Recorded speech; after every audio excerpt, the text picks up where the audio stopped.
Yup, kung ako sa'yo, magbago ka na to. Ipapakita mo dito sa ating mundo. Hindi mo ba alam kung bakit nasa huling araw na ikaw magbago ka na?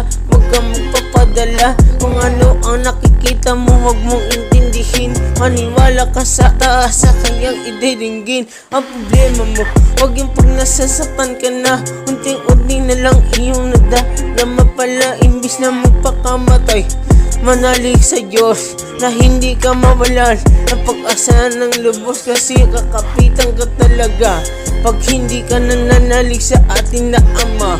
Sabi ko na